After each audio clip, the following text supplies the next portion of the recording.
Olá, meus amigos queridos. Meu nome é Sidney.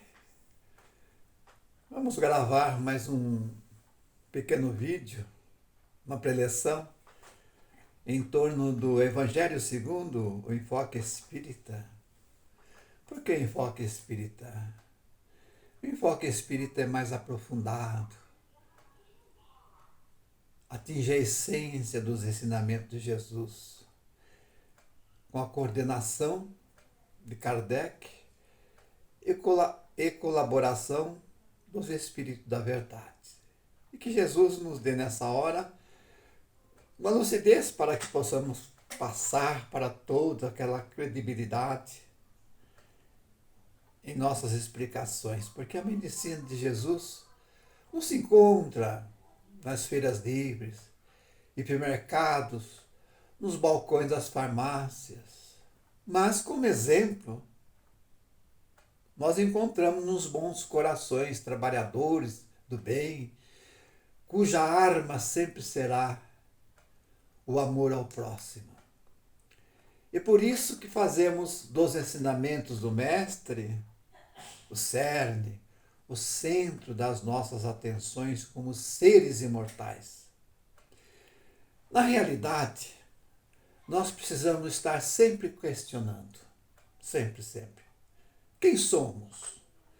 Por que nós estamos aqui, meu Deus, nessa vida como filho de Deus? E como deveremos nos comportar para colhermos frutos posteriormente ao passar para a vida espiritual ou vida futura? É por isso Jesus a nós dirigia ensinamentos naquela época por parábolas, historinhas para acordar para uma realidade dessa vida tão passageira e cuja ciência da espiritualidade nós somos ainda muito primitivos para entender seu fundamento. E por mais que tentamos compreender as nossas aflições, as orientações de Jesus, ainda é a melhor medicina para os nossos dias. Existe entre nós um termo a ser esclarecido. Porque algumas filosofias religiosas têm esse termo como filosofia. O que é salvação? Preciso me salvar. Para nós espírita, é o encontro da verdade. É o desenvolvimento cada vez mais da intelectualidade. Desenvolvimento moral. Porque fomos criados simples, ignorantes, mas um tanto imperfeitos. A nossa salvação é justamente sair dessa ignorância. É conhecer o porquê que nós estamos por aqui. De onde viemos, para onde vamos. Pois não estamos nesse planeta Terra por acaso, não. Estamos aqui em uma escola como aprendiz, estagiando pela misericórdia do nosso Criador, por mais uma chance de reencarnação para uma melhora moral. Bem, mas como era o cenário na época de Jesus, há 2000 anos atrás? Como era? Como era a crença? Como era a crença na divindade? Porque a sociedade israelense era formada de 3 classes sociais, conforme pesquisas. A primeira classe eram os sacerdotes, que eram os sabedores de toda a filosofia mosaica e seus costumes. Eram considerados orientadores máximos, junto com os fariseus e os escribas, pessoas divinas, pessoas iluminadas pelos deuses eram considerados. A segunda classe, os ricos e poderosos, que eram muito respeitados pelos seus poderes econômicos, cuja riqueza eles consideravam como abençoado por Deus. E a terceira classe era a classe pobre, a maioria. E essa maioria, que eram pobres, eram considerados rejeitados pelos deuses. Mas, em matéria de fé, devemos considerar que eram fraternos de coração, eram sofredores. A exemplo daquela pobre viúva que entrou no templo e ofereceu o que tinha, de suas economias. Bem, nessa condição de seres discriminados até por Deus na visão deles, é por isso que eram pobres, não tinham direito a nada, mas eram explorados no pouco que tinham em impostos pelos publicanos. Ao pesquisar a vida de Jesus, ao contrário do que pensamos, Jesus esteve poucas vezes em Jerusalém. A primeira vez, seu pai, José, o trouxe para cumprir os preceitos judaicos para a circuncisão. A segunda vez, aos 12 anos, para a cerimônia de iniciação na entrada da vida adulta. Até então, Jesus vivia a pregar nas aldeias, principalmente na Galileia, e morava até então em Cafarnaum, um bom tempo com o discípulo Pedro. Depois que Jesus já havia feito tudo o que nós sabemos por volta dos seus 30 anos, no auge da sua popularidade, a cura da sogra de Pedro, desenvolvendo a visão para cegos, ressuscitar ou curar Lázaro, transformar 6 jarros de água em vinho na boda de Canaã. Do outro lado, os ensinamentos que hoje compõem o Evangelho, o Sermão do Monte, sua popularidade era muito grande. E ao passar por Jerusalém, aguçava as autoridades da época. Haviam de descobrir um meio de calar o rabi de Judá, pois seus ensinamentos não coincidiam com a filosofia mosaica. Diversas passagens fortes houve para insinuar o mestre a cair em contradição com as leis poderosas mosaicas das autoridades da época. Mas Jesus era pura espiritualidade. Era mesmo enviado para a vinha do Senhor nesse planeta. Como enviado do nosso Criador, veio nos trazer essa boa nova, que é a consolação de todos. Que consolação é essa? Designado por Deus, Criador de todas as coisas, para nos guiar, para transmitir a ciência da espiritualidade para a presente humanidade tão sofredora que até hoje estamos à busca de entendê-la. De uma vez que Ele não nos afirmou: não se turbe o vosso coração, nem se arreceie. Na casa do Pai há muitas moradas. E ainda reafirma: se fosse assim, ou se não fosse, eu não estaria falando. E como aqui é um planeta de muitas provas, muitas expiações, onde sobressai o mal, mais o mal do que o bem, precisamos colocar em evidência os ensinamentos de Jesus, que é por amor. Aqui é um campo de muito trabalho. É uma vinha mesmo, a busca de valores morais como fruto. Poderemos considerar um planeta que é de muitíssimas diferenças nas linhas de trabalho, onde deveremos colher bons frutos se trabalharmos rumo à vida futura sem querer se apropriar da vida material. Daqui nada levamos, pois aqui vivemos em parte com um pé na vida futura.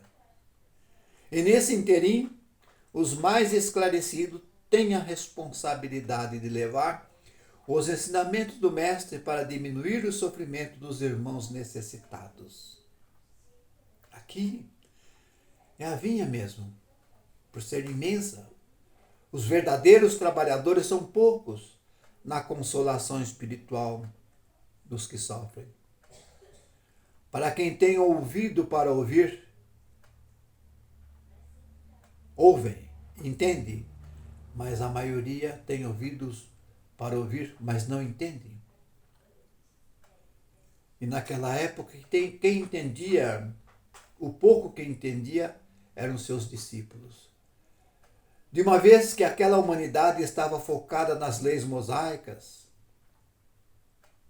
e pouco ou nada era consoladora. As leis mosaicas era puramente educadora das leis civis.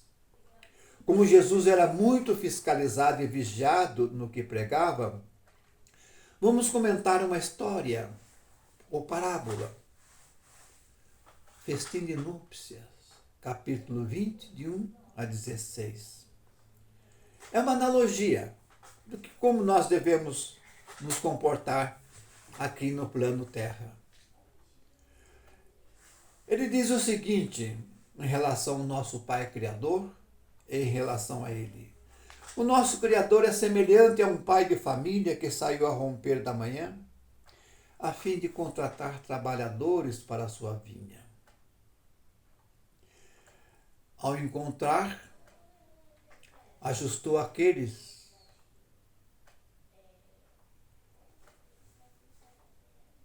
cujo comprometimento era pagar 1 denário por dia trabalhado.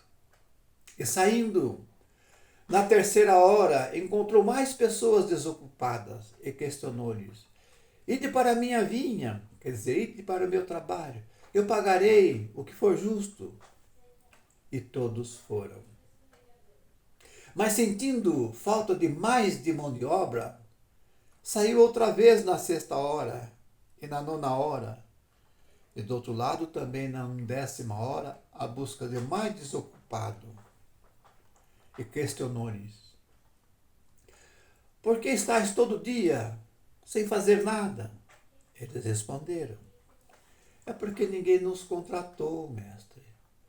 Respondeu o Senhor, pai de família: então ides também à minha vinha.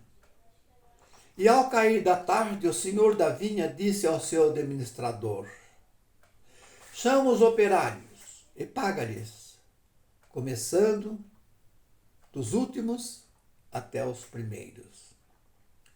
Então vieram aqueles que foram os últimos contratados e receberam cada qual 1 denário, um dinheiro, né? E ao chegar nos primeiros, eles julgavam que iriam receber muito mais do que os últimos. E reclamaram dizendo: poxa, nós trabalhamos muito mais e nós suportamos mais o peso do dia, o calor. Então o Senhor os advertiu a um deles: meu amigo, não te faço injustiça. O nosso contrato estou cumprindo. Não contrastaste comigo um dinheiro? Toma e vai. Eu quero dar, desde o último ao primeiro, o mesmo valor. Ou não me é permitido fazer dos meus bens o que quero, o que apraz? Porventura vês com mau olho que eu seja bom? Ou você quer me julgar porque eu sou bom? Então, concluindo a parábola, Jesus afirmou: assim, pois, os últimos serão os primeiros, e os primeiros serão os últimos. E muitos serão chamados, e poucos serão os escolhidos. Então, naquela época, o dia era considerado somente 12 horas, e não 24 horas, né? Agora vamos procurar o significado espiritual dessa parábola. O que seria a vinha? A humanidade. O que seria o pai de família? Deus. E os servos? São aqueles que trabalham com as almas para fazer a humanidade produzir o amor, a fraternidade entre os povos. O resultado espiritual seria a verdade e o amor. E o pagamento? E quanto ao pagamento? A princípio também nos parece injusto que o chefe de família pagasse igual salário para diferente quantidade de horas trabalhadas, ao analisar esse ponto de vista friamente. Mas, como chefe de família, poderemos observar uma outra forma, como por exemplo, não precisam todos trabalhar para sobreviver? Fora culpa dos últimos se ninguém havia até então trabalhado? Mas o pai queria que todos sobrevivessem. Então, fazendo comparação com o passado, estamos hoje vivendo com as mesmas necessidades moral. Temos os líderes religiosos, temos os ricos, temos os pobres materialmente falando.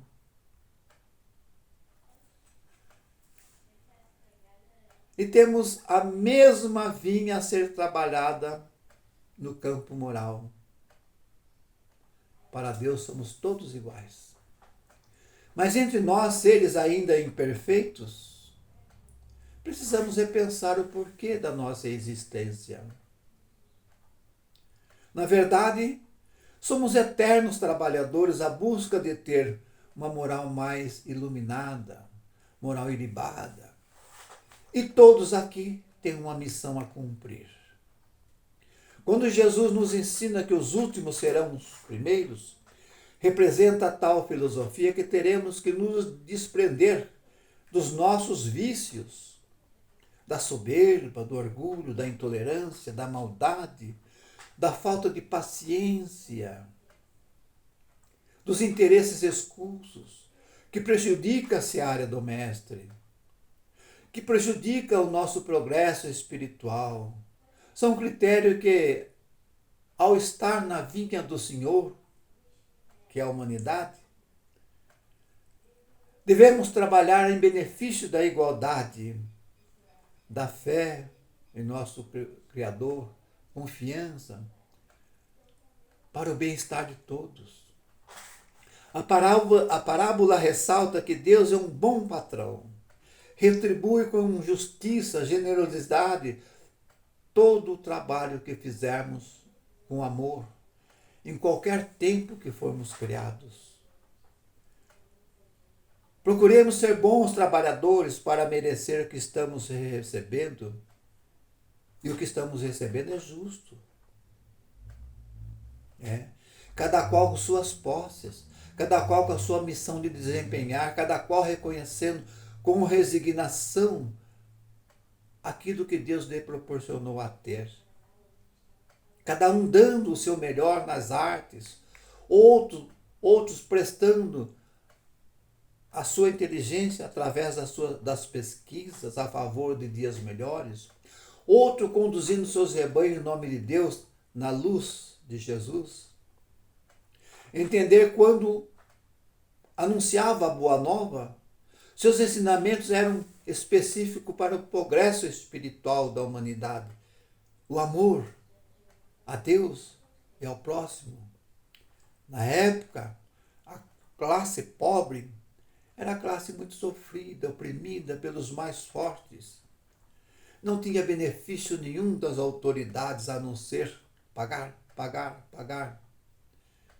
E para aquele tempo eram vistos como pecadores, eram execrados pelos publicanos, pelos israelitas, na coleta de impostos indevidos, cujos impostos nada revertia para o bem-estar da população.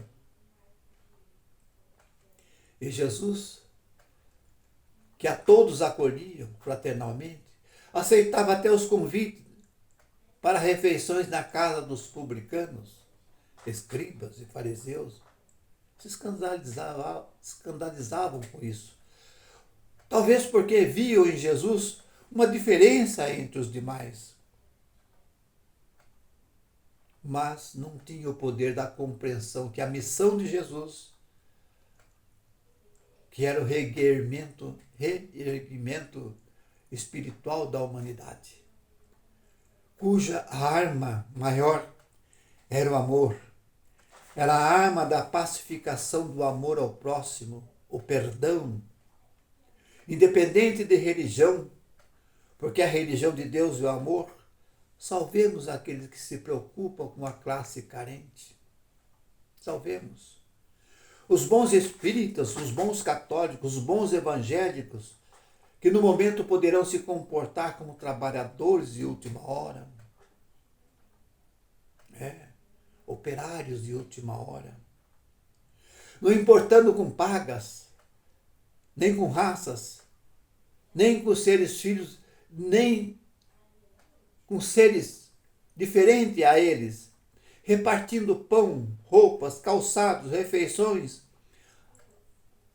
para os mesmos menos favorecidos da sorte. Socorrendo nas praças públicas irmãos sem tetos, famintos, atingidos pelas noites frias das longas madrugadas. Sejamos sempre trabalhadores de última hora, independente da sua fé. Vamos ser voluntários do bem. De uma coisa estejamos certos, a recompensa de Deus para nós não falha. Ninguém dá o que não tem.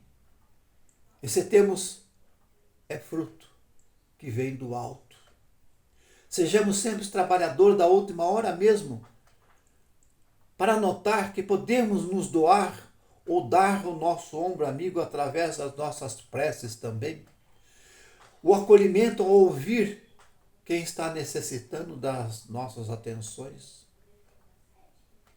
Porque o resultado que procuramos, que é a felicidade, bem nos conscientizou Jesus. A felicidade não é deste mundo. As portas dos céus serão abertas para todos nós quando um dia aprendemos a servir, a não ser servidos. Vamos repetir. A vinha é a humanidade carente. Quanto mais nós servirmos na vinha, mais depressa transformaremos esse mundo num mundo mais feliz, regenerado. E ao passar desse mundo para o outro é que vamos entender a filosofia do Mestre. Muitos serão chamados, poucos serão escolhidos. Por que serão escolhidos poucos? Porque ao passar para o mundo espiritual, vamos continuar na mesma procura de ser felizes, na mesma procura de melhoramento moral.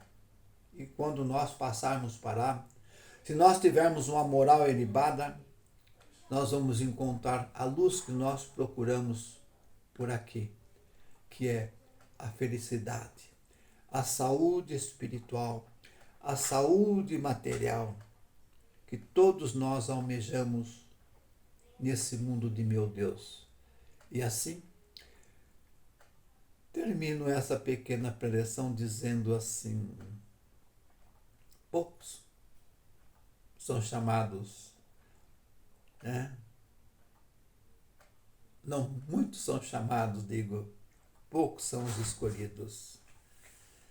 E esses poucos são aqueles que empregaram o seu tempo como um ombro amigo daqueles mais necessitados, que é a filosofia do nosso Mestre Jesus. Nossa gratidão por todos.